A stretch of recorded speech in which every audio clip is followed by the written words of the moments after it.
Hey everyone, and welcome. Today we'll be talking about the movie Challengers.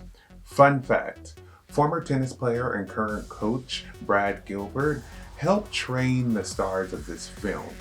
If you're wondering who he might have also coached, it's people like Andy Roddick, Andy Murray, and currently Coco Gauff. This movie came out in 2024 and stars Zendaya, Josh O'Connor, and Mike Faist, and was directed by Luca Guadagnino. So, without further ado, let's get right into it.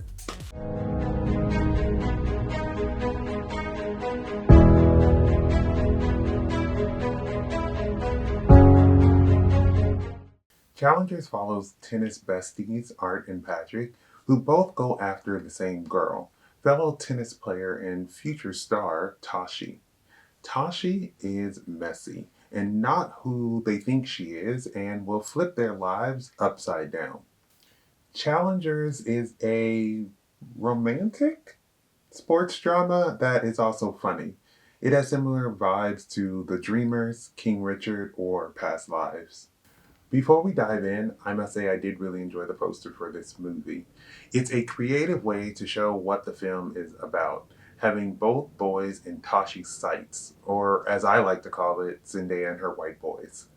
The other IMAX poster is cool too, that highlights that they are all tennis player and shows them when they were all younger. From the trailer of this movie, I was immediately interested in watching it. Each one of the stars has been in something that I enjoyed their performance. Zendaya in the Dune franchise and the Spider Man franchise, Josh in The Crown, Mike in West Side Story, and Luca also directed Call Me By Your Name, which I enjoyed. I was excited to see what he cooked up in this film. At the time of filming this review, I've actually seen this film twice because I somehow lucked out and went to the LA premiere, which was a cool experience, and then another early screening at my local theater. The trailers show Zendaya as the main one causing drama, but do not be fooled. The men were not innocent either. Also, one of the best decisions for the marketing of this film was using Man Eater by Nelly Furtado in the trailer. That song is iconic, but also is a great way to describe Tashi. Zendaya plays Tashi, who was a former tennis prodigy who got injured and took up coaching instead. Let me just say that the bob was bobbing throughout the entire film. After leaving the film, I was thinking, wow, just wow, Zendaya really killed this role from the mannerisms, especially looking just irritated, to just owning the space that she was in when we saw her on screen. In this film, she was such a manipulative bitch. There's really no other way to put it. And she was a man eater, and these men fell right into her trap. Like one of my favorite scenes is Art saying, I love you. And, she could say it back, but instead she just looks at him and says, I know. Like, that was rude, but also iconic. Throughout the movie, we just see how she loves being in control and loves the idea of these friends fighting over her. If things don't go her way, she did anything in her power to make them go her way. And if you think you could out argue her, you were 100% wrong. In one of the intense arguments, she basically told Patrick that he shouldn't have dreams because he is 31 and he should just kill himself with a gun. And I was like, oh, okay, that was harsh. She was a character you should hate, but I really loved her, and it was so interesting to see her using everyone as pawns to get what she wanted. Also, I love the subtle mention of Spider Verse when their daughter wanted to watch it, considering Zendaya was in the live action Spider Man movies. And even though the daughter mentioned Spider Verse, which Zendaya wasn't in, I still felt that it was very intentional mentioning Spider Man or, a Spider Man movie with a Spider Man actress, even though this is not a Spider Man movie. So I just thought that was cool that they added that. Tashi is super manipulative and it is shown throughout the film, but the best display of that in the film is when all three of them are younger and are having a three-way makeout session. This scene shows the control that Tashi likes to have with her teasing each of the guys and only kissing them when she wanted, and eventually leading to them in this three-way kiss. And then there's a moment where she removes herself and the guys are just making out, which made my theater applaud and made me chuckle. And then Tashi decides that she's had enough and she ends up saying that she is going back to her room because she is tired. I just felt like that scene was perfect to show her manipulation of these guys and how she uses whatever she can to get what she wants, but also how easily she was able to manipulate these guys into making out by giving a little of herself, but then is able to remove herself and see how what she started can continue without her, like a spreading fire. This is the beginning of her being a homewrecker and just gives you a taste of what is to come in terms of the guys battling over her. I feel like I said this before in other videos, but I will say it again. If there is a red carpet, Zendaya will devour it. I loved how all of her looks took inspiration from the film, and I hope that she never separates from her stylist, Law Roach, because he does such a great job with her outfits on these red carpets. But even when she's just doing like normal press on talk shows, just always kills it. Mike Faist brilliantly plays Art, who is a tennis player who is not on his A game when we meet him, but is super successful and rich. In the movie, you may think he's just being mentally abused by his wife, which he is, but he is not innocent in the grand scheme of things, and not as clueless as you would think. There is a scene showing what happened in Atlanta, and while Tashi and Patrick think Art doesn't know, he definitely knows and just hasn't said anything. In the film, we see how he has been losing, and it's causing Tashi to second guess their relationship. And I was kind of wondering if Art was doing this on purpose because he knew that it would get under her skin. In the flashbacks, we see how even though he is best friends with Patrick, he sows seeds of doubt between Patrick and Tashi while they are dating. And even though Patrick seems to know, it still leads to them breaking up. And I think what's even worse is that when Tashi gets injured and Patrick tries to check on her out of concern, even though they just had a fight, she tells him to leave. And you would think your friend would be like, "Hey, he's just here to help." But instead, Art took Tashi's side and aggressively tells his friend to leave because that was in Art's best interest to, get with Tashi in the future. In the present day, he really wants to retire at the right time so he doesn't continue playing and becoming a washed up player. He got to where he is partly because of Tashi, and I think he's slightly blinded not only by her beauty, but her talent and drive so much that he doesn't see that her helping him just really benefits her more. I think bringing up Art's grandmother early on and showing him as being kind of like the submissive one in the relationship is supposed to deter the viewer from thinking that he could ever be manipulative. In the sauna scene, I thought that Tashi might have rubbed off on him after all of their years together because he not only has these comebacks that would make a weak person break, which Patrick is not, but like Tashi, Art in this moment verbally attacks and adds in personal stuff that he knows will get under your skin, which is shocking considering that Art seems like the nice one out of the three. I think Art is manipulative, but I think that he's smarter than the film leads on. He comes off as this nice guy with this pushover like persona, but he knows what he's doing and hides his manipulation better than Tashi or Patrick. When you look back, he got Tashi by being manipulative and sowing doubt between her and Patrick. He got his tennis fame by manipulating the game to work in his favor with Tashi's help. And I think to an extent he manipulated Patrick, like convincing him to throw a match partly because of his grandma, but also because he knows that Patrick has other feelings for him besides friendship, which Patrick was going to do before Tashi came along. Art is the perfect example of winning the points that matter. You have to know how to make all of this benefit you. I just found it fascinating to watch his character, and I think it's all about perspectives. And when you think about aspects of the film from a different perspective, you realize that Art isn't as innocent as he may seem. It was interesting to see that Tashi and Art had the same serving style. I assume this was a hint at who she would end up with in the future, but also maybe how her influence would rub off on him. Josh O'Connor is great as Patrick, who is just a mess. He comes from a rich family, as Tashi mentions, but he doesn't want to lean on them and tries to make a name for himself, which obviously isn't going well.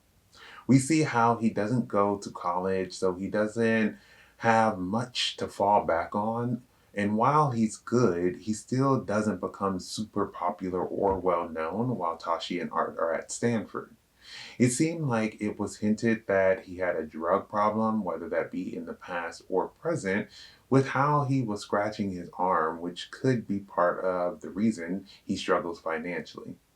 When we see a young Art and Patrick, it seems like he is more of the wild one and not afraid to try anything or anyone. And as we meet him in adulthood, he's still chasing this dream of being a tennis star. But I feel like he needed someone to guide him and tell him which path to go because he was good, but just made bad decisions. Even with Art being an old friend, that doesn't stop him from sleeping with Tashi while they are married twice, which also made me question if Tashi and Art's daughter is actually Patrick's daughter. Who knows? In one of the flashbacks, we see how Patrick and Art played in pairs and were referred to as fire and ice. This was interesting to me because I feel like they were pretty impressive working together, especially when they synced up so Patrick could do that in between the leg shot, which I learned is called a tweener and is supposedly a difficult move. It was interesting because their playing styles complemented each other here, but as the film went on, I realized that these two were actually pretty different from each other, which is why the friendship worked, but also why it ended. They serve completely different. Patrick has this cockiness about his tennis playing that he thinks will take him far and make him famous, and has a hard time realizing that his dream might be a little too late. Art knows that he's good, and it's proven that he's good by his success, but he doesn't feel the need to constantly remind people. I felt that he views tennis more like Tashi does, a relationship, and he's learned how to make it benefit him, and it's okay with letting it go. When you see how they interact with Tashi, Patrick is more aggressive and isn't afraid to go head to head with her, which is part of the reason why they break up, while Art is more submissive and does what he can to please her or get her to think he is pleasing her. Patrick is clearly the better player, and in the pairs match, we can see how much work he was putting in versus Art.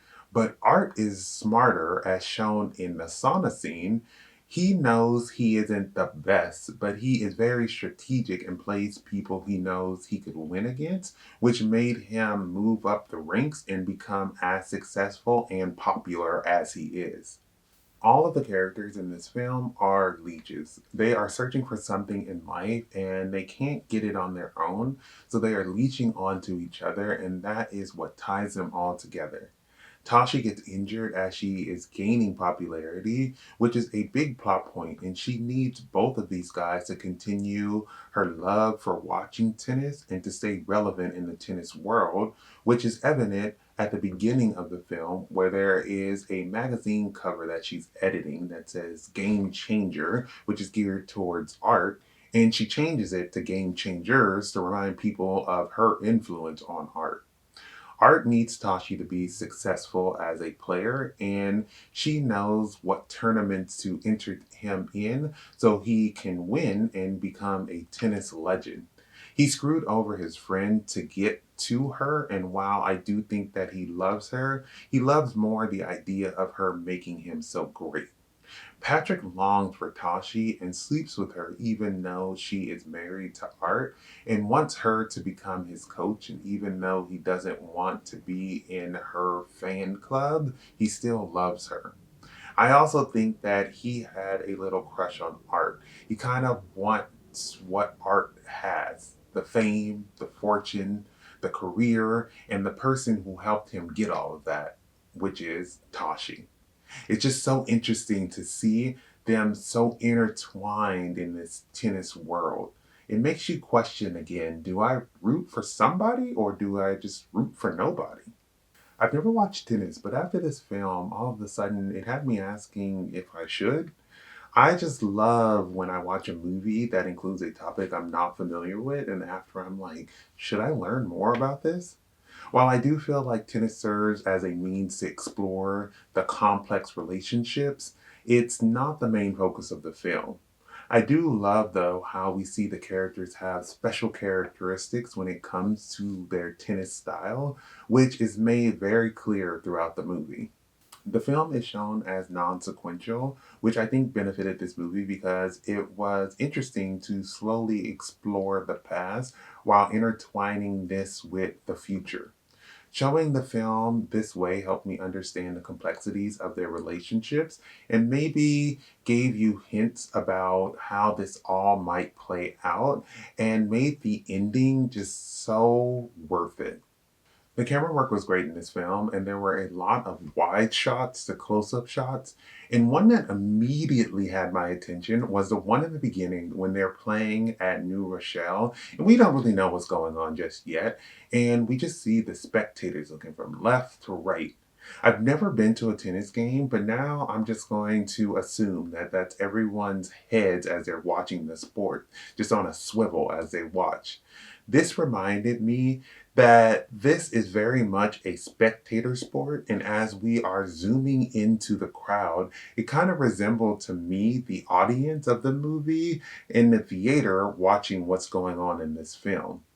There were some static shots, which is when the camera seemed stationary, that were cool, and I didn't really notice until my second watch, which caught my eye because so often we see these dynamic shots, which is when the camera moves to keep the action in the frame or to reveal information, which in this film, there are some shots like that, but the static shots just felt much more intimate and felt as if we were connecting with these characters on a deeper level. There were some fully clothed butt shots throughout the film, and I feel like I usually wouldn't notice it, but they kind of stood out to me in this film, and I was like, should I be looking at this butt, or is there something else in this frame that I should be focusing on? It was interesting to see the shots focusing on Tashi's knee to remind the viewer of what happened and how it's something that still affects her. However, I did enjoy the tennis ball and player POV shots and that one shot that looked like we were underneath the tennis court. When Patrick and Tashi are hooking up in the end, I thought it was cool framing to have this giant billboard behind the car of her and Art, and it looks like Art is looking down, judging as she is hooking up with Patrick in the parking lot. The scene was shot so beautifully, not only the framing of the billboard, but also the red light, the intensity of the wind, and the amazing score just made the scene even better. Trent Reznor and Atticus Ross did such a great job composing the music for this movie. I feel like the music helped elevate the scenes, but also helped show the time period of some of the scenes, especially the flashbacks, when you may have forgotten which era we were in.